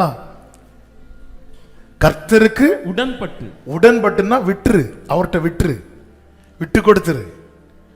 சும்மா உன் இருதயத்தை கடினப்படுத்து. நான் இப்படிதான் இருப்பேன், ஆலயத்தில் வந்தா நான் இப்படிதான் இருப்பேன், என்ன சொன்னாலும் நான் கேட்க மாட்டேன். திருப்பியும் போய் பொல்லாப்பு செய்ய தான் செய்வேன், திரும்பியும் போய் சினிமா பார்க்க தான் செய்வேன், திரும்பியும் போய் பாவத்தை செய்ய தான் செய்வேன், திரும்பியும் போய் அவங்களுக்கு விரோதமா பேச தான் செய்வேன், திரும்பியும் போய் இப்படி உன் இருதயத்தை கடினப்படுத்தினேன்னா உனக்கு தெரியாது, நீ பாழாயிட்டு இருக்கிற, உன் ஆலயம் பாழாகி கொண்டிருக்கிறது. நீ கர்த்தருக்கு உடன்பட்டு, கர்த்தருக்கு உடன்பட்டு. ஏங்க ஒரு காரியம் வாய்க்கப்படணும், இந்த அதிகாரியை போய் பார்த்தா காரியம் நடக்கணும்னா அந்த அதிகாரிட்ட போய் எப்படி இருப்போம்? என்ன ஃபைல் இதை செய்யும் அப்படியா? சிரிப்போமா? அந்த சிரியிலே தெரியும் இவன் காரியம் சாதிக்க வந்திருக்கிறான். அப்படி சிரிச்சுட்டு உங்களையே நினைப்பா இருக்கு. அதுவும் நம்ம எல்லாம் போயிட்டோம்னா உங்களை பத்தி நாங்க இரவும் பகலும் ஜெபம் பண்ணிட்டே இருக்கிறோம். ஆமென். இல்ல எவ்வளவு முகஸ்துதி பாடுறோம். அப்படி அவங்களுக்கு என்ன பிடிக்கும்? அவருக்கு என்ன பிடிக்கும்? அவருக்கு திருநெல்வேலி அல்வா பிடிக்குமா? வண்டி அனுப்பு, வாங்கு. ஏன் இங்க அல்வா இல்லையா? இல்ல அவருக்கு திருநெல்வேலி அல்வா தான். எக்ஸாம்பிள் சொல்றேன், சிலர் விழுங்குறீங்க. அவங்களை எவ்வளவு ப்ளீஸ் பண்றோம். அவங்களுக்கு உடன்பட்டு வெளியே ஒரு 5 நிமிஷம் வெயிட் பண்ணுங்க, 50 நிமிஷம் வெயிட் பண்ணுவோம். இல்ல உடன்பட்டு உள்ள போனோட அந்த அவர் ஏதாவது எடுக்க எழும்புறாருன்னா நீங்க உட்காருங்க, நீங்க உட்காருங்க, அதான் எடுத்து தரணும். உடன்பட்டு நீ ஆராதிக்கணும்னா கர்த்தருக்கு உடன்படாம அவர் எஸ் எஸ் எஸ் சொல்லுங்க சொல்லுங்க சொல்லுங்க சொல்லுங்க நான் செய்யறேன், சொல்லுங்க நான் செய்யறேன், நான் இப்படிதான் இருப்பேன்னா உங்களுக்கு ஒரு காரியம் தெரியாது, பழுதாயிட்டு இருக்கு, பழுதாயிட்டு இருக்கு. மதில் வாசல் பழுதாகுது, மதில் இடிக்கப்படுது, தெரியாது. வாசல் பழுதாகி மதில் இடிக்கப்பட்டால் சத்ரு உட்புகுதல் என்பது ரொம்ப ஈஸியா இருக்கும். இந்த கொசு வராம இருக்க வீட்டில் நெட்டு போட்டிருக்கோம். ஒரு வாட்டி வெளியே போறதுக்கு இப்படி திறந்துட்டு திருப்பி உடனே அடைப்போம், அதுக்குள்ள 50 கொசு உள்ள போயிருது. எங்க ஒளிச்சிருக்குன்னே தெரியாது. ஒரு சின்ன கேப் போதும், சின்ன கேப் போதும். ஆமென். செய்தி இன்னும் ஆரம்பிக்கவே இல்லை, டைம் போச்சு. அந்த வார்த்தைகளை சொல்லுகிற நீங்க வீட்டில் போய் மெடிடேட் பண்ணுங்க. சொல்றாங்க, நீ உடன்பட்டு இனியும் நீ கடினப்படுத்திட்டு இருந்தேன்னா பாழாகி பாழாகி தான் போயிட்டு இருக்கு. 25 வயசு பையன் நிருபங்களை கொடுக்கிறான். நீங்க உடன்பட்டு ஆண்டவர் ரைட்டுப்பா, தப்புதான்ப்பா. பைபிள் சொல்லுது, ஆசாரியர்கள் வெட்கி, இவ்வளவு நாள் இதை விட்டுட்டோமே, இவ்வளவு நாள் இதை செய்யாம விட்டுட்டோமே, அவர்கள் வெட்கி அவங்க முறைமையில வந்து நிற்கிறாங்க. இந்த நிருபம் யூதாவுக்கு மட்டும் கொடுக்கப்படல, எப்ராஹிம் மனாசே கோத்திரங்களுக்கும் கொடுக்கப்பட்ட போது 10வது வசனத்திலே சொல்லப்பட்டிருக்கிறது, அப்படி அந்த அஞ்சல்காரர் எப்ராஹிம் மனாசே தேசங்களில் செபுலோன் மட்டுக்கும் ஊரூராக திரிந்தார்கள். ஆனாலும் அவர்கள் இவர்களை பார்த்து நகைத்து பரிகாசம் பண்ணினார்கள். இதெல்லாம் எசேக்கியா மைண்ட் பண்ணல. பரியாசம் பண்றவன் பரியாசம் பண்ணிட்டு தான் இருப்பான். பரியாசம் பண்ணிட்டு இருக்கிறவன் பாழாகிட்டே இருப்பான். அவர்களுக்கு கொடுக்கப்பட்ட கிருபையின் அழைப்பை அவர்கள் அசட்டை பண்ணார்கள். ஆராதனைக்கு அடுத்த காரியங்களை ஒருவன் பரியாசம் பண்ணுவான் என்றால் ஆமென், அவனுக்கு தெரியவில்லை. அவனை ஏமாற்றி கொண்டிருக்கிறான். பரியாசம் பண்றவங்க உள்ள இருந்தாலும் வெளியே இருந்தாலும் எங்க இருந்தாலும் பரியாசம் பண்ணிட்டு தான் இருப்பாங்க. ஆண்டவர் சொல்லிட்டாரு, பரியாசக்காரர் உட்காரும் இடத்தில் நீ உட்கார கூடாது, உட்கார்ந்துராத.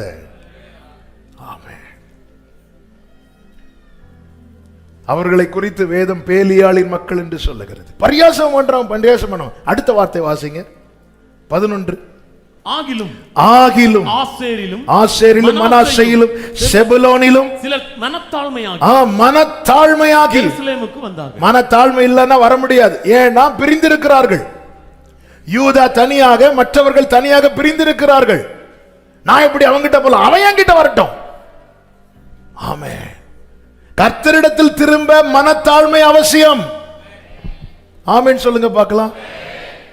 நான் தாழ்மையானவனா என்னை வெளியே ஈஸியா காட்டிடுவேன், ஈஸியா காண்பிப்பேன். பழைய ஷர்ட்டை போட்டு ஒரு கிழிஞ்ச பைய போட்டு காலில் செருப்படாம நான் நடந்துட்டேன்னா என்ன தாழ்மை.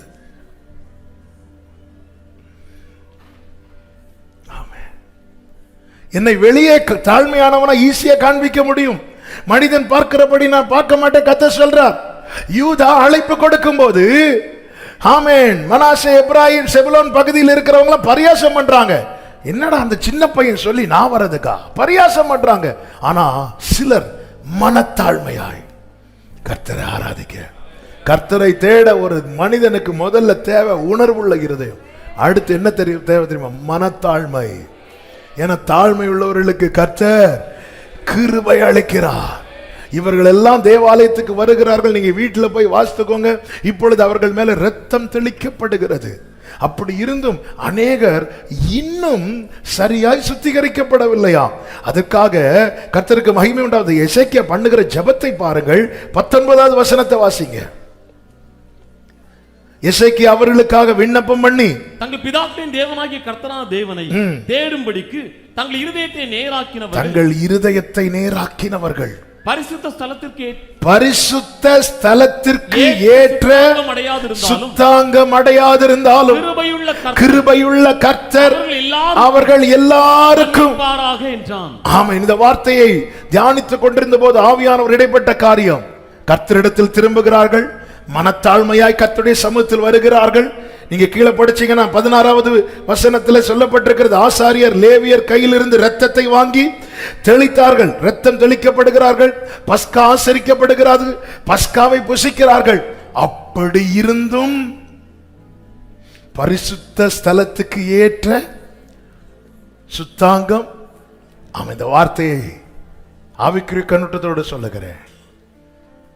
நம்ம எவ்வளவுதான் பரிசுத்தமாக்கப்பட்டாலும் அவருக்கு முன்பாக வரும்போது பரிசுத்தத்தில் அவர் தான் உயர்ந்திருக்கிறார்.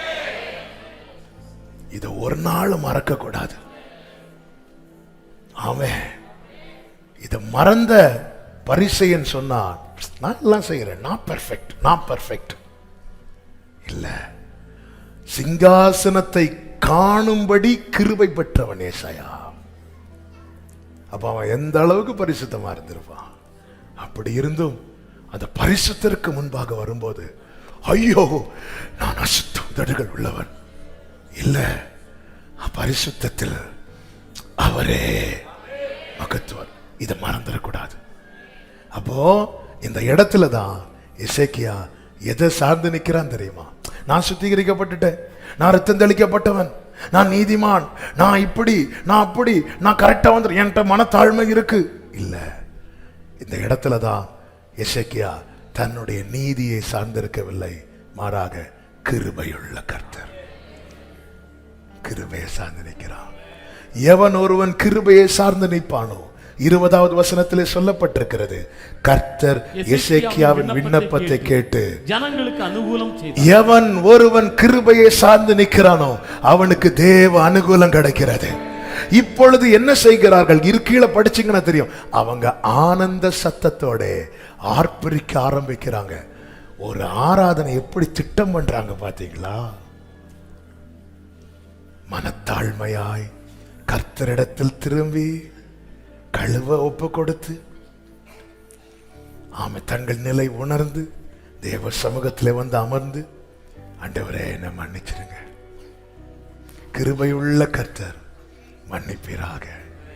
தேவ அனுகூலம் பெற்று அவர்கள் எழுந்து தேவனை ஆராதிக்கிறார்கள், தேவனை தொழுது கொள்ளுகிறார்கள், தேவனை உயர்த்துகிறார்கள்.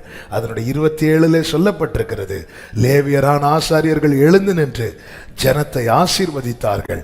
அவர்களுடைய சத்தம் கேட்கப்பட்டு அவர்களுடைய விண்ணப்பம் அவருடைய பரிசுத்த வாசஸ்தலமாகிய பரலோகத்தில் வந்து எட்டினது. இன்னைக்கு எத்தனை பேருடைய ஆராதனை பரலோகத்தை போய் எட்டுச்சு?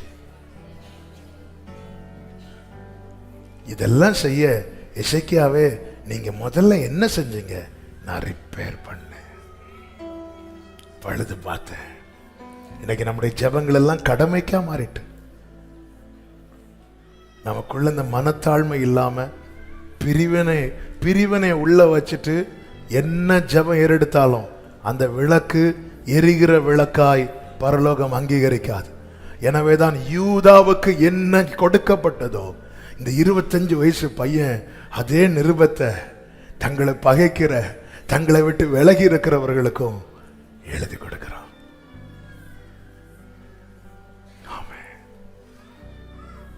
பழுதானது திருத்தப்படணும்னா நாம போட்டிருக்கிற வரப்புகள் எல்லாம் தணியணும். எங்க அப்பா ஒரு எக்ஸாம்பிள் சொல்லுவாங்க. அவங்க ஊர்ல மழைக்காலம் வரும்போது பல நாட்கள் தண்ணீர் ஒரு முட்டுக்கு வீட்டுக்குள்ளெல்லாம் வந்துருமா, சில மாதங்கள் அப்படியே இருக்குமா. அப்போ அவங்க வீடு சுற்றி நிறைய வயல்கள். அப்போ மற்ற காலங்கள் எல்லாம் வயலை நட்டு வரப்பு போட்டிருப்பாங்க. அப்பொழுது எல்லாம் சொல்லுவாங்க, இது என் வயல், அது அவன் வயல், இது இன்னாருடைய வயல், அப்படி சொல்லுவாங்களாம். இந்த மழைக்காலம் வரும்போது தண்ணீர் பெருகி வரப்பு ஒன்னையும் காணாது. அப்ப எல்லாரும் சேர்ந்திருந்து சொல்லுவாங்களாம், நம்ம வயல்லாம் உள்ள இருக்கு பாத்தீங்களா, இப்ப எப்படியா நம்ம வயல். சிலர் அது கூட சொல்ல மாட்டாங்க, எனக்கு எங்க வயல் இருக்குன்னு. இந்த வரப்பு தணியும் போது என் என் என் அப்படின்னு வந்ததெல்லாம் இப்ப நாம தாவீது சொல்லுங்க, நாம் ஒருமித்து கர்த்தருடைய நாமத்தை தொழுது கொள்வோமா. சங்கீதம் 65 8 9 வசனங்களை வாசிக்கல நாம ஜெபிக்க போகிறோம். 65வது சங்கீதம் 8 9 வசனங்கள். கடையாந்திர இடங்களில் 9வது வசனம். தேவரீர் பூமியை விசாரித்து அதற்கு நீர் பாய்ச்சுகிறீர், தண்ணீர் நிறைந்த தேவ நதியினால் அதை மிகவும் செழிப்பாக்குகிறீர். இப்படி நீர் அதை திருத்தி அவர்களுக்கு தானியத்தை விளைவிக்கிறீர். அடுத்த வார்த்தை, அதன் வரப்புகள் தணியத்தக்கதாய் அதன் படைச்சால்களுக்கு தண்ணீர் இறைத்து அதை மழைகளால் கரைய பண்ணி அதன் பயிரை ஆசீர்வதிக்கிறீர். கரையணும் சில காரியம் அது பழுது ரிப்பேர் ஆகணும்னா, சரியாகணும்னா சில காரியங்கள் கரையணும். ஹல்லேலூயா. ஆலயத்தை பழுதாக்கி ஆராதனை ஏறெடுக்கும் போது அந்த சத்தம் பரலோகத்தில் போய் எட்டும். அப்படி யாருடைய சத்தம் பரலோகத்தில் எட்டுகிறதோ அவர்களுக்கு தேவன் தம்முடைய ரகசியத்தை வெளிப்படுத்த சித்தமாயிருக்கிறார். ஹல்லேலூயா, ஹல்லேலூயா. இது என்ன ஒண்ணும் தெரியல, எதுக்கு நிக்கிறோன்னு தெரியல, எங்க போறோம்னு தெரியல, என்ன செய்யறோம்னு தெரியல. ஆனா சண்டே வந்தா ஆண்டவர் ஆராதிக்கிறோம். என்ன டெசிஷன் எடுக்கணும்னு தெரியல, என்ன தீர்மானிக்கணும்னு தெரியல, இதை எப்படி ஹேண்டில் பண்ணணும்னு தெரியல, இது எவ்வளவு நாள்னு தெரியல, இது நமக்கான சோதனையானு தெரியல, இது தேவன் அனுமதித்ததான்னு தெரியல. உண்மையிலே ஒண்ணுமே தெரியாம இருக்கிறோம். கர்த்தருக்கு பயந்தவர்களிடத்திலே கர்த்தருடைய ரகசியம் இருக்கிறது. அவருடைய தாசர்களுக்கு தேவன் ஒன்றையும் ஆமே சொல்லாம செய்ய மாட்டார். எலியா அப்படிதான் ஃபீல் பண்ணாரு. சூனேமியாள் வந்து பாதத்தில் விழுந்துட்டு, நான் உங்ககிட்ட குழந்தைய தாங்கன்னு கேட்டானா, எனக்கு பிள்ளைக்காக ஜெபம் பண்ணி பிளஸ் பண்ணுங்கன்னு கேட்டானா, இப்ப பாருங்க அவன் செத்த நிலைமையில இருக்கிறான் அப்படி சொல்லிட்டு ஓன் அழும்போது எலியா ஃபீல் பண்ண ஆரம்பிச்சிட்டார். சார் எலிசா ஃபீல் பண்ண ஆரம்பிச்சிட்டார். என்ன சொல்றான்னா, ஆண்டவர் இதை எனக்கு மறைச்சிட்டாரு, ஃபீல் பண்ண ஆரம்பிச்சிட்டாரு. ஆமே, எல்லாத்தையும் சொல்லுவாரு. 3 வருஷம் மழை பெய்யாததை சொன்னாரு, மழை பெய்ய போறதை சொன்னாரு. ஆனா இதை மட்டும் என்கிட்ட மறைச்சிட்டாரு. ஃபீல் பண்ணார். பாத்தீங்களா, அந்த அளவுக்கு நெருக்கம் இருந்துச்சு. தேவன் ஒன்றும் மறைக்கிறதுக்கு காரணம் இருக்கிறது. இப்ப தொட்டா முடியாது, அடுத்த ஆராதனைக்கு வெளியே இருக்கும். நான் இங்க செய்தி முடிக்க விரும்புறேன். அப்ப ஏன் இந்த உறவை தானங்க ஏற்படுத்தி தந்திருக்கிறார். ராஜாக்களாய், சொந்த ஜனமாய், தெரிந்து கொள்ளப்பட்ட சந்ததியாய். ஏன் தெரியல? ஏன்னா பழுது சரியாகல. தேவனுக்கு அடுத்த காரியங்களில் என் வாழ்க்கை எப்படி இருக்கிறது, நான் எத்தனை முறை பைபிள் படிக்கிறேன், எவ்வளவு நேரம் ஜெபிக்கிறேன் என்பதை தாண்டி ரிப்பேர் பண்ணப்பட்டுச்சா? வரப்புகள் தணிஞ்சிருக்குதா? கரைய வேண்டிய பகுதி கரைஞ்சிருக்கு இல்லைன்னா நம்ம என்னதான் ஜெபத்தை ஏறெடுத்தாலும், எத்தனை மணி நேரம் முழங்கால் போட்டாலும் பரலோகத்தில் போய் எட்டாம பின்மாறி பெய்யாது. என் ஜெபம் பரலோகத்தில் எட்டாமல், நான் தேசத்துக்காக கதறலாம், ஆத்துமாக்களுக்காக கண்ணீர் வடிக்கலாம், ஆனா அது பரலோகத்தில் எட்டணும்னா பழுது பார்க்கப்படணும்.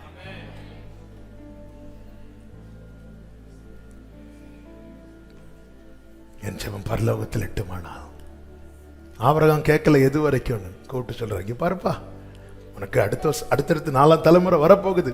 அவங்களுக்கு அவங்க கொஞ்ச நாள் அந்நிய தேசத்தில் சேவிப்பாங்க, ஆனால் ஒரு 400 years அதுக்கப்புறம் நான் கூட்டிட்டு வந்துடுவேன். அவர் கூப்பிட்டு காரியத்தையும் காலத்தையும் தெரியப்படுத்துறார். பார்த்தீங்களா? ஏன் தெரியுமா? அவர் என்ன விரும்பி கேட்டாரோ அது எல்லாவற்றையும் அந்த இடத்துல, என்னாண்டவரே நீங்க எனக்கு பிள்ளைய தராம ஏமாத்திட்டு இருக்கிறீங்க, நீங்க கேட்க 3 வயது கடாவை 3 வயது ஆட்டுக்குட்டியை நான் உங்களுக்கு தரணுமா? முதல்ல நீங்க எனக்கு கொடுங்க.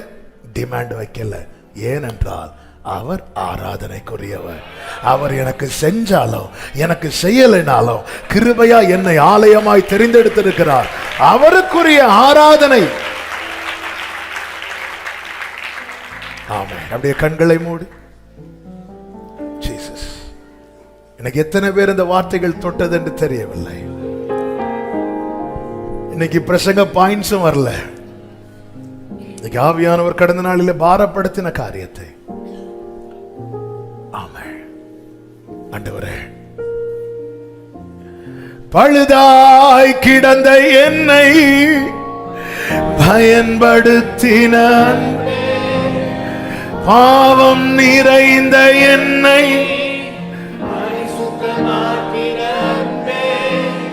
பழுதாய் கிடந்த என்னை பாவம் நிறைந்த என்னை 2 கைகளை உயர்த்தி, நீர் இல்லாமல்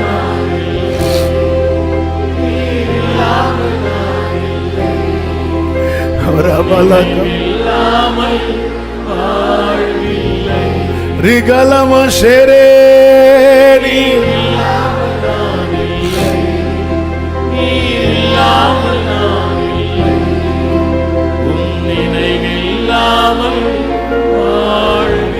ரெண்டு கைகளை உயர்த்தி, ஆவியானவரே, சில வரப்புகளை நான் போட்டிருக்கிறேன், அதனால நான் பாழாகி கொண்டிருக்கிறது எனக்கு தெரியுது. சில வரப்புகளை போட்டிருக்கிறேன். அதனால நான் பழுதாகி கொண்டிருக்கிறது என்னால ஃபீல் பண்ண முடிகிறது. ஆண்டவர் இந்த வரப்புகளை தனிய பண்ணுவீராக, இந்த வரப்புகளை தனிய பண்ணுவீராக. என்னுடைய ஜெப விளக்கு அணையக்கூடாது. துதி என்னும் தூபம் ஆண்டவரே, என்னுடைய சத்தம் என் பெருமூச்சும், என்னுடைய சத்தமும் துதி சத்தமும் ஜெப சத்தமும் உங்க சமூகத்துல வரணும்பா, வரணும்பா. அதற்கு தடையா இருக்கிற என்னுடைய இருதய கடினத்தை மாற்றுவீராக, என்னுடைய கிரியைகளை சுத்திகரிப்பீராக, அந்த மனத்தாழ்மை எனக்கு தருவீராக, பரிசுத்தத்தை எனக்கு தருவீராக. உங்க முன்னாக நிற்க நாங்கள் எவ்விதத்திலும் பாத்திரவான்கள் அல்ல. கிருபையுள்ள கர்த்தர் எங்களை மன்னிப்பீராக, நீர் எங்களுக்கு அனுகூலம் செய்வீராக. ஆண்டவரே, எத்தனை பேர் இந்த காலை வேளையில உண்மையாய் ஆண்டவரே என்னுடைய ஜெப வாழ்க்கை பழுதா இருக்குது, நான் உணர்றேன், எனக்கு அதுல இருந்து ஒரு விடுதலை வேணும். விரும்புறவங்க மாத்திரம் உங்க கைகளை உயர்த்தி, விரும்புறவங்க மாத்திரம் வெக்கப்படாம கைகளை உயர்த்தி இந்த வார்த்தையை சொல்லி கேளுங்க. ஆண்டவரே, என்னுடைய ஜெப வாழ்க்கை பழுதா இருக்குப்பா. ஒரு காலத்துல என்ன ரொம்ப என் விளக்கு அப்படி எரிந்து கொண்டிருந்ததப்பா. ஒரு காலத்துல அந்த தெருவுக்கே என்ன விளக்கா வச்சீங்கப்பா. என்கிட்ட வந்து ஜெபிக்கலாம் கேட்டாங்கப்பா, அந்த அளவுக்கு விளக்கா வச்சீங்கப்பா. மலை மேல இருக்கிற பட்டணம் போல வச்சீங்க. ஆனா இன்னைக்கு அணைஞ்சு போயிருக்குது. இன்னைக்கு நான் 4 பேர்கிட்ட ஜெபிக்க சொல்ல வேண்டிய நிலைமையா இருக்கு. எனக்காக ஜெபம் பண்ணுங்க, எனக்காக ஜெபம் பண்ணுங்க, நான் 4 பேர்கிட்ட போய் சொல்லுகிற நிலைமையா இருக்குது. எங்கேயோ எங்கேயோ பழுதாகி விட்டது. அன்பு சகோதரா, அன்பு சகோதரி, ஆண்டவர்கிட்ட கேளு, ஆண்டவர்கிட்ட கேளுங்க. ஆண்டவர் அந்த வரப்புகள் தனியத்தக்கதாய், அது கரையத்தக்கதாய், இந்த பழுது சரிபார்க்கப்பட்ட பிறகு உங்களுடைய ஜெபங்கள், உங்களுடைய துதி சத்தங்கள் அது பரலோகத்தில் போயிட்டும், பரலோகத்தில் போயிட்டும். அங்கிருந்து தேவ ஆசீர்வாதம் உண்டாகும்.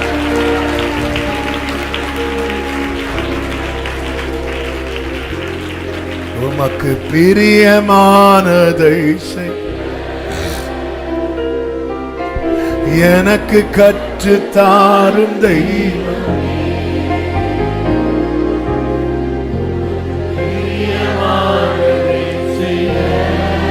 எனக்கு கற்று தாரும் தெய்வமே, நீரே என் தேவன், நீரே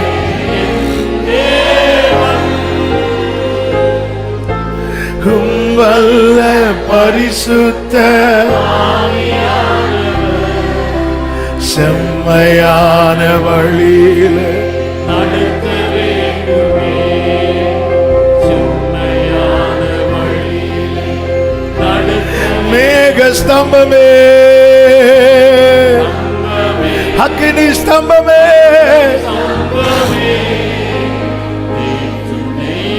துணையாளரே, ரிவல கதனர பசலர ரந்தடர பகபர பலர ரிகபர பலரதனர.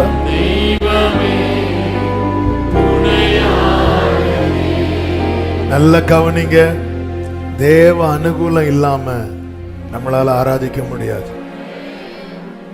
கிருபையை சார்ந்து நில்லுங்க, கிருபையை மட்டும் சார்ந்து நில்லுங்க. அவர்தான் நம்மை தகுதிப்படுத்துகிறவர்.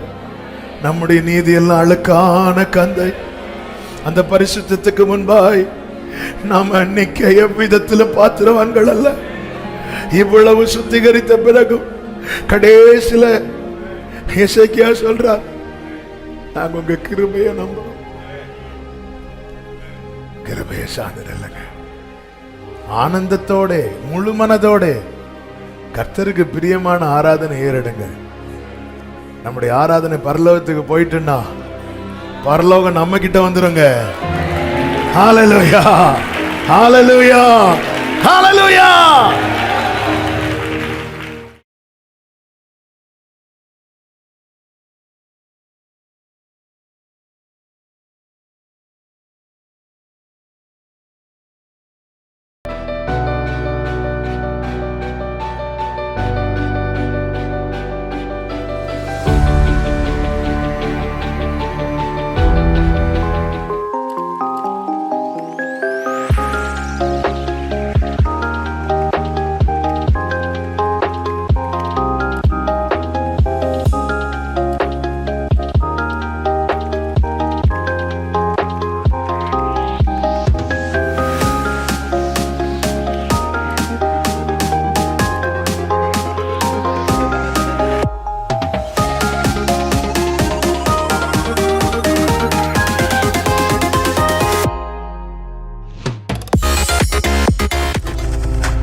நீங்கள் பார்த்து கொண்டிருப்பது உங்கள் ஜாய் டிவி. உங்கள் துக்கம் சந்தோஷமாய் மாறும்.